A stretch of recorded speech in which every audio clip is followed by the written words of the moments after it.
Welcome to the Common Times. Let's quest with Raja Festival. Raja Parva, one of the biggest festival of Odisha. This is a 3-day long festival celebrated in eastern state of India. The second day of the festival signifies beginning of rain season in the state. It is believed that the mother goddess Earth, or the divine wife of Lord Vishnu, undergoes menstruation during the first 3 days. The fourth day is called Basumati Snana, or ceremonial bath of Bhudevi. The term Raja came from Rajaswala, meaning a menstruating woman, and in medieval times the festival became more popular as agricultural holiday, marking the worship of Bhudevi, who is the wife of Lord Jagannath. A silver idol of Bhudevi is still to be found in the Puri temple beside Lord Jagannath. It falls in mid-June to celebrate the advent of monsoon.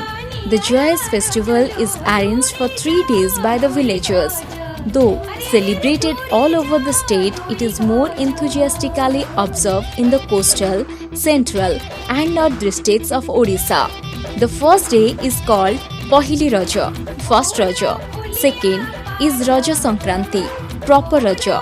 And third is Basi Raja or Sesa Raja, past Raja. The final fourth day is called Basumati Snana, in which the ladies bath the grinding stone as a symbol of Bhumi with turmeric paste and ado with flour, sindoor, etc. All type of seasonal fruits are offered to the mother Bhumi. The day before first day is called Sajabaja, or the preparatory day, which the house, kitchen, including grinding stones are cleaned, spices are ground for 3 days.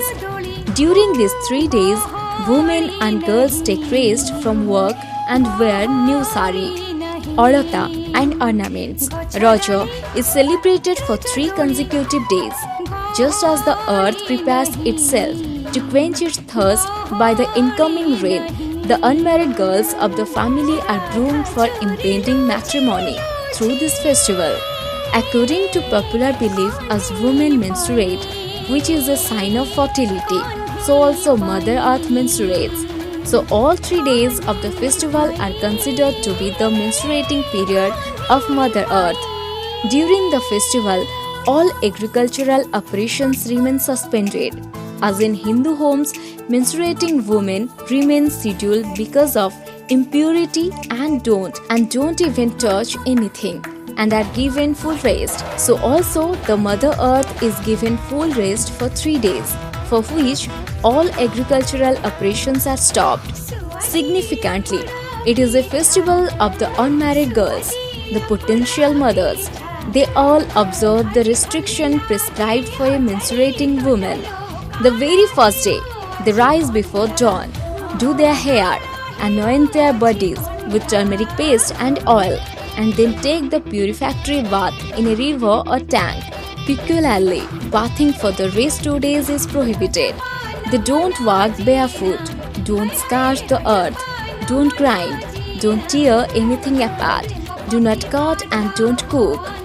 The girls pass these 3 days in joyous festivity. They are seen in the best of dresses and decorations and observe costumes like eating only uncooked and nourishing food, especially poro pitha. Do not take bath or take salt. Don't walk barefoot and vow to give birth to healthy children in future. The most vivid and enjoyable memories one has of the Raja Gaiety is the rope swings on big banana trees and the lyrical folk songs that one listen from the noble beauty enjoying the atmosphere. The house is filled with friends and relatives, spending long cheery hours, moving up and down on improvised swings, rending the village sky with their merry impromptu sounds. The swings are of different varieties, such as Ram Doli, Chakri Doli, Patta Doli, Dandi Doli, etc.